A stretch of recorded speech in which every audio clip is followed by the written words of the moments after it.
not in our country, not in our state, not in our county. And isn't it good that we are here gathered in this Veterans Memorial Park?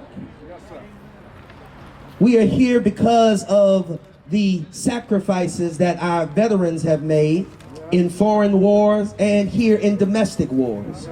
So I want to acknowledge not just the veterans whose names are listed here, but if there are any veterans that are here, will you just raise your hand? I know we have Ron who led us through here. Yes, Mr. Tyrone, good. I know Brother Simmons was here, who may be one of the oldest vets out here with us today. Brother Bill Simmons, can you wave at us, man? We see you. There he is. There is handing out water. He's a freedom fighter. We're grateful for the witness and for the power and for the integrity that our veterans, there's Brother Ron right there, got us all the way from Pleasantville here safely, bro. Thank you, man.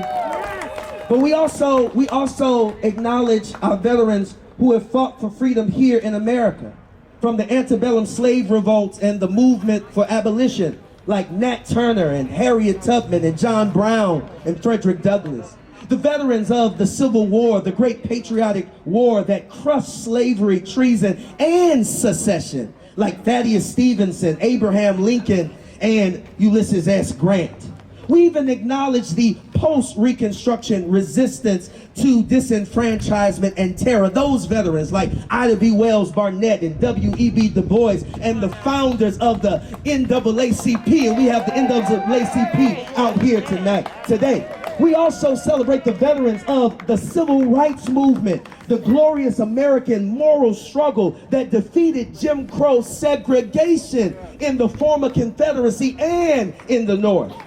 People like John Lewis and Ella Baker and Claudette Colvin and Rosa Parks, the veterans who paid a down payment for our freedoms through the blood staining on the Edmund Pettus Bridge in Selma 56 years ago.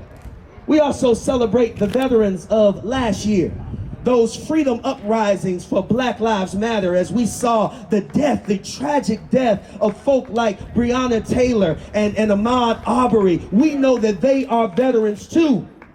But I also want to tell you today, we crossed our own bridge to make it to this sacred place, to wage a moral war right here against modern day secession and segregation. We are veterans today. We are becoming veterans for the freedom struggle to say that racial injustice and economic injustice will not be the law of this land. Since 1896, the Plessy Doctrine, it majored in separate but played hooky when it came to equal. And we are here to say that no, time will not heal racial injustice. Silence will not heal racial injustice, because the problem is not people, the problem is broken policy. And we're here today as veterans to let this nation know, and to let this county know, and to let the great people of Absecon know that we don't show up with stymieing pessimism, nor do we show up with superficial optimism. We show up ready to fight, ready for the long haul, and ready to do it in love and nonviolence, because we know that when people show up with justice on their minds, any moral battle can be won. While we are here, Absecon has moved to sever its regional send-receive relationship with Pleasantville. This move only denies the promise of Brown v. Board of Education, which we thought was the silver bullet to kill education and school segregation. But we are here today because school segregation did not die with Brown v. Board. But it is very much alive, and we cannot allow this moment, this play to be a part of what denies the promise of Brown v. Board. This city has spent tens, perhaps even hundreds of thousands of dollars on lawyers and lobbying to get out of having a connection with the Pleasantville School District. And they tell us it's not about race. Come on. Pleasantville High School is 98% non-white. Absecon schools are majority white. Yet they tell us it's not about race. They tell us it's not about money. But over 90% of Pleasantville students are poor, while Absecon board members can brag in a meeting about succeeding from Pleasantville and how it will raise their property values. They tell us it's not about race, They tell us it's not about money, but we see beneath the thin veil. Absecon lawyer Vito Gagliari says this separation will not cause segregation or more poverty because they send less than 30 kids to our schools. And anyway, they're almost all black, brown, and poor kids, while almost all the white kids go to other schools. What they're saying is that they won't create any new segregation because they've already been segregated. They've already been practicing segregation for years. They've been practicing de facto segregation, and we can't let them practice state-sponsored segregation. They say there will be no poverty. There will be no more poverty because they're only sending their poor kids anyway. They are saying they are doing it because our schools are no good. Our kids bring down their kids. What they're really saying is that the damage done to our schools by their years of segregation, isolation, and concentrated poverty is now their pretext for a secession.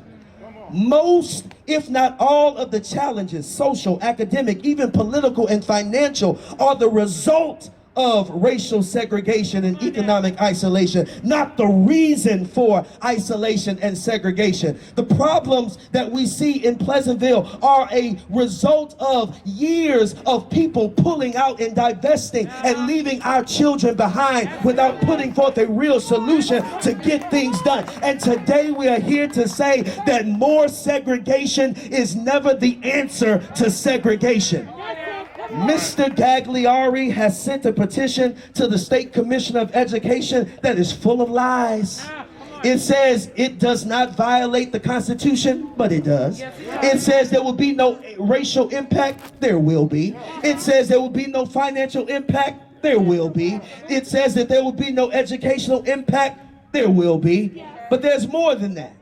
Because it was Thurgood Marshall in 1952 that proved, and the Supreme Court agreed, that the deliberate segregation and isolation of school children does more to harm them financially and academically. It does incalculable damage to our children psychologically, emotionally, and spiritually. He has said that our very sense of self, our sense of worth and value is diminished and demeaned by the message when people leave us behind and tell us we are not wanted. The sense of inferiority is seeded into their psyche. The feeling of powerlessness is planted in their soul. That is the message that Absecon and Mr. Gagliari is sending to our children. But they need to know that segregation wounds the psyche of the segregated and the segregator.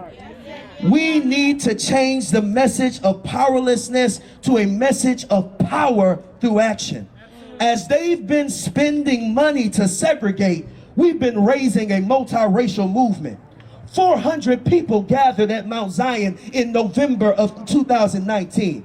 300 people marched from Mount Zion to City Hall in Pleasantville, demanding racial equality in our schools on King Day of 2020. Thousands of new voters were registered because of this movement. Over $25,000 have been invested into everyday parents and everyday families throughout this year. And while they were raising and spending money, we were raising a movement of the people, because we know that organized people will beat organized money every single day of the week. And so we break our silence, demonstrating and exercising the power on behalf of our children.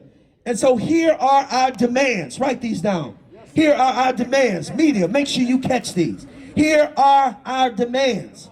We call on the Absecon School Board to withdraw their odious petition and to join with us to work on a meaningful solution to the problem of school segregation in our region and our state. We call on the new acting Commissioner of Education to reject Absecon's petition on the grounds that it violates the New Jersey Constitution and contributes to more segregation. We call on Governor Murphy, who claims to be an ally for racial and economic justice. We say, Governor, use your power to see that this petition is not even considered, and that all of the nearly identical petitions and proposals that are put forth by Gagliari are all shut down and canceled at once. These are our demands, and we will be delivering these demands to the governor on Friday. We will be delivering these demands by hand to the new acting commissioner of education. And listen, the governor sent us a letter that he wanted us to read, and it was insulting what he said. My God. I'm glad that he appreciates us marching, but I need him on board with what we're marching for. And so I'll let him know we need him on our team for what we're marching for, not just happy that we're marching. I'm grateful to see Dr. Dooley here, who has provided water for so many of you. And what he said to me, and it was reported in the paper, that he too is against racial and economic segregation and is committed to serving poor and minority students. Well, he can show us that by withdrawing the petition today. We don't need any more words. We need action. And we are saying we're going to Trenton to get some relief, and we're delivering it by hand. And we want you to come with us if you can. There will be a sign up running around. If you have time on Friday morning to journey with us, we want you to come and be a part of this caravan of justice, this caravan of love, this caravan of equity, as we declare segregation must go and secessionism cannot be the rule of the day in our schools. Are you on board? Are you on board? Good, good. I'm gonna ask now that Pastor, I guess we'll have Pastor Bogan to come and share with us. That wasn't the order, but I'm doing it. Hey, Pastor, we're going to hand these out. This is signing up for Friday. You want to just let people know that? Yes, sir. Look at it. This gentleman has to sign up for Fridays. Come right through. Fill with the hat.